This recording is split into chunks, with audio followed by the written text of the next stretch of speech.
మా latest videos కోసం మా ఈ తెలుగు న్యూస్ ఛానల్ సబ్స్క్రైబ్ చేసి గంట సింబల్ యాక్టివేట్ చేసుకోండి.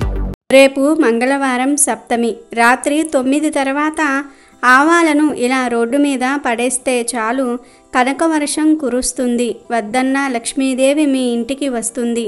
మీ దశ తిరిగిపోతుందని, ఐశ్వర్యం ప్రాప్తిస్తుందని పెద్దలు చెప్తూ ఉన్నారు. ఆవాలతో ఈ ఉపాయాన్ని పాటించినట్లయితే మీ ఇంట్లో ఉన్న చెడు మొత్తం కూడా వెళ్ళిపోయి అష్టైశ్వర్యాలు లభిస్తాయి. ఇక మీకు తిరగనేదే ఉండదు. నరదృష్టి, నరకన్ను, శత్రుపీడ ఇలాంటి బాధలన్నీ కూడా ఈ ఆవాల పరిహారంతో పూర్తిగా పోతాయి. ఎందుకంటే ఆవాలు చాలా చాలా శక్తివంతమైనవి. ఆవాలకు విపరీత శక్తులు ఉంటాయి. నెగిటివ్ ఎనర్జీని తొలగించే అద్భుత శక్తులు ఆవాలకు ఉన్నాయి. దుష్ట పీడలను, చేతబడులను తిప్పికొట్టే శక్తి ఆవాలకు ఉంది. దిష్టి తీయడానికి ఆవాలను ప్రధానంగా వాడుతూ ఉంటారు. దిష్టి వలన అనేక ఆరోగ్య, మానసిక సమస్యలు కూడా వస్తాయి.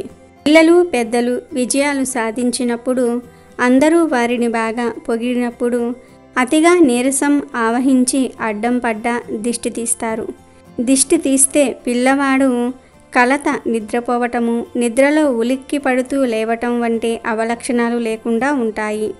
పిల్లలు కావచ్చు, పెద్దలు కావచ్చు, అనేక వేడుకల్లో పాల్గొనటం వల్ల, చుట్టూ అంతా గుమ్మిగూడటం వల్ల పిల్లలు లేదా పెద్దలు కొంత అనారోగ్యానికి గురి అవుతూ ఉంటారు. అందుకే పెళ్ళిళ్ళలోనూ పుట్టినరోజులప్పుడల్లా కూడా విధిగా హారతి ఇచ్చి చివరిలో ఎర్రనీళ్లతో దిష్టి తీస్తారు. ఎర్ర రంగు పదే పదే చూడటం వల్ల అనేక రోగాలు పోతాయి. మనసుకు ప్రశాంతతతో పాటు ధైర్య గుణం కూడా వస్తుంది. కొందరు ఆవాలతో, ఉప్పుతో దిష్టి తీస్తారు. ఇంకొందరు కోడిగుడ్డుతో, మరికొందరు నూనెలో ముంచిన చిన్న గుడ్డ పీలికతో దిష్టి తీసి కాల్చివేస్తారు. ఇలా రకరకాలుగా దిష్టి తీయవచ్చు. అయితే ప్రత్యేకించి ఆవాలతో మంగళవారం రోజు ఈ పరిహారం చేసి రోడ్డు మీద పడేస్తే మీకు ఉన్న కష్టాలు, దోషాలు, నెగిటివ్ ఎనర్జీ మొత్తం పోయి సకల ఐశ్వర్యాలు సిద్ధిస్తాయని, లక్ష్మీదేవి అనుగ్రహం కలుగుతుందని పండితులు చెప్తూ ఉన్నారు. మరి మంగళవారం రోజు ఆవాలతో ఏం చేయాలి అనే విషయాన్ని ఇప్పుడు మనం ఈ వీడియోలో వివరంగా తెలుసుకుందాము. అంతకన్నా ముందు ఉప్పు లేని ఆహారం పెట్టి శిష్యుణ్ణి టెస్ట్ చేసిన గురువు కథను విందాం. ఒక గురువు తన శిష్యుడికి ఒక పరీక్ష పెట్టాలి అనే బుద్ధి కలుగుతుంది. దాంతో ఆ శిష్యుడు తన దగ్గరకు వచ్చిన రోజే ఆ గురువు తన భార్యకు ఏమని చెప్తాడు అంటే, శిష్యుడికి చేసే వంటకాలలో ఏమాత్రం కూడా ఉప్పు లేకుండా ఉండాలి అన్నాడు. అలాగే చేస్తుంది గురుపత్ని. ఇక శిష్యుడు కూడా ఉప్పు లేని వంటలు అలాగే తింటున్నాడు. అలాగే గురువు కూడా సంతోషంగా విద్యలను ఒక్కొక్కటి నేర్పుతూ ఉన్నాడు. కొంతకాలం ఇలా క్రమంగా జరిగింది. ఒకరోజు శిష్యుడు ఒక్కడే ఉన్నాడు. బోర్ కొట్టి వీధి బయటకు వెళ్ళి అన్నీ చూస్తూ చల్లగాలికి దారిలో ఒక ఆలోచన వచ్చింది. అది ఏమిటి అంటే, ఈ గురువుగారు నాకు ఇంకా ఏం చెప్తాడు? నాకు అన్నీ వచ్చేసాయి కదా, ఏమైనా కావాలి అంటే విషయం చెప్పడానికి నాకు చాలామంది తెలుసు కదా అని అనుకున్నాడు. కానీ ఈ విషయం గురించి గురువుతో చర్చించే సాహసం చేయలేదు. ఎప్పటిలాగే మర్నాడు భోజనానికి వచ్చాడు శిష్యుడు. కూర్చున్నాడు. భోజనం గురుపత్ని వడ్డించారు. శిష్యుడు భోజనం చేయటం ప్రారంభించాడు. ఆ ఆహారంలో కూడా ఉప్పు తక్కువగా వేశారు. వెంటనే శిష్యుడు, అమ్మగారు దీంట్లో ఉప్పు మర్చిపోయారు అన్నాడు. అన్నిటిలో కూడా ఉప్పు లేదు అన్నాడు. భోజనం అయిపోయింది. అప్పుడు శిష్యుణ్ణి గురువుగారు పిలిచారు. అబ్బాయి, ఇంక నీకు నా దగ్గర విద్య రాదు. ఆ అర్హత నువ్వు కోల్పోయావు. మరో చోటికి వెళ్ళి నేర్చుకో అన్నారు. గురువు మాటలు విని శిష్యుడు తన మనసులోని మాట గురువుకి ఎలా తెలిసిందా అని ఆశ్చర్యపోయాడు. అప్పుడు గురువు, నేను ఇన్ని రోజుల నుంచి కూడా నీకు ఒక్కడికే భోజనంలో ఉప్పు లేకుండా పెడుతూ ఉన్నాను. రుచి తెలుసుకోలోని శ్రద్ధ నీకు విద్య మీద ఉండేది. కానీ ఈరోజు నీకు విద్య మీద కంటే రుచి మీద శ్రద్ధ పెరిగి విద్య మీద శ్రద్ధ తగ్గింది.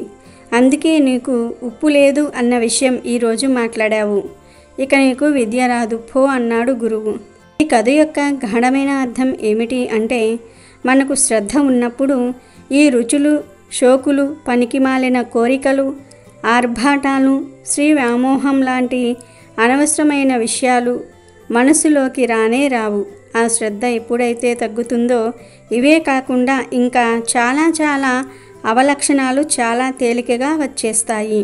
ఇక వీడియోలోకి వస్తే, ఎవరైతే ఆర్థిక సమస్యలతో సతమతమవుతూ ఉన్నారో, ధనం సంపాదించలేకపోతున్నాం అని, సంపాదించిన ధనం చేతిలో నిలవట్లేదని దిగులు పడుతూ ఉన్నారో వారందరూ కూడా మంగళవారం రోజు రాత్రి సమయంలో, అంటే బాగా చీకటి పడిన తర్వాత రాత్రి 9 తర్వాత ఆవాలను తీసుకోండి.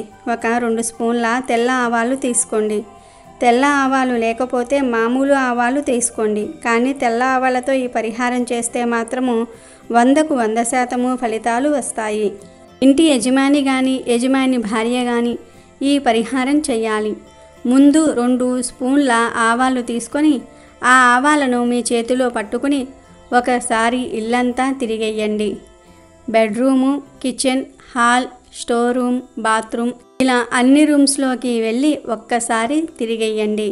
అలా తిరిగేసిన వెంటనే ఇంటి బయటకు వచ్చేసి మీ ఇంటి చుట్టూ కూడా 3 సార్లు తిరగండి. ఆవాలను చేతిలో పట్టుకుని ఇంటి చుట్టూ 3 సార్లు ప్రదక్షిణలు చేసినట్టు తిరగండి. అలా తిరిగేటప్పుడు మా ఇంటి మీద ఉన్న చెడు దృష్టి, నరకన్ను, నరుల ఏడుపులు, ఆర్థిక సమస్యలు అన్నీ తొలగిపోవాలి అని 3 సార్లు మనసులో అనుకోండి. ఇలా 3 సార్లు మీ ఇంటి చుట్టూ ప్రదక్షిణలు చేసిన ఆ ఆవాలను పట్టుకుని వెళ్ళి ఏదైనా చెట్టు మీద పడవేయండి. అంటే 2-3 రోడ్లు కలిసే చోట పడవేయండి. ఇక ఆవాలకు మీకు ఎటువంటి సంబంధం లేదు. అలా ఆవాలు రోడ్డు మీద విసిరేసి వెంటనే వెనక్కి తిరిగి చూడకుండా ఇంటికి వచ్చేయండి. ఇంట్లోకి వెళ్లే ముందు ఖచ్చితంగా కాళ్ళు కడుక్కొని వెళ్ళండి. ఇలా ఈ చిన్న పరిహారం చేయటం వలన మీకు ఉన్న ఆర్థిక సమస్యలన్నీ కూడా పోతాయి. ఆర్థిక సమస్యలే కాదు, నెగిటివ్ ఎనర్జీ, నరదృష్టి, నరఘోష, శత్రు బాధలు, శత్రు పీడలు అన్నీ పోతాయి. మీకు అన్నీ శుభాలే జరుగుతాయి. ఇంట్లోని వారిపై ఉన్న దిష్టి దోషాలు పోతాయి. కష్టాలు, బాధలు, మానసిక సమస్యలు అన్నీ పోతాయి. కనుక అందరూ కూడా ఇలా చేయండి. ఆదివారం నాడైనా సరే ఈ ఆవాల పరిహారం చేస్తే చాలు, ఇంట్లో చాలా మంచి జరుగుతుంది. నెగిటివ్ ఎనర్జీ, కష్టాలు, సమస్యలన్నీ కూడా పోయి అష్టైశ్వర్యాలు సిద్ధిస్తాయి. కనక వర్షం కురుస్తుంది. వద్దన్న లక్ష్మీదేవి మీ ఇంటికి వస్తుంది. కాబట్టి ప్రతి ఒక్కరూ కూడా మంగళవారం రోజు రాత్రి 9 తర్వాత ఆవాలతో ఈ చిన్న పరిహారాన్ని చేసి శుభ ఫలితాలను పొంది ఆనందంగా జీవించండి. అమెజాన్లో బెస్ట్ డిస్కౌంట్స్ కోసం వీడియో డిస్క్రిప్షన్లో లింకు ఉంది, చూడండి. అలాగే మా టెలిగ్రామ్ ఛానల్ సబ్స్క్రైబ్ చేసుకోండి.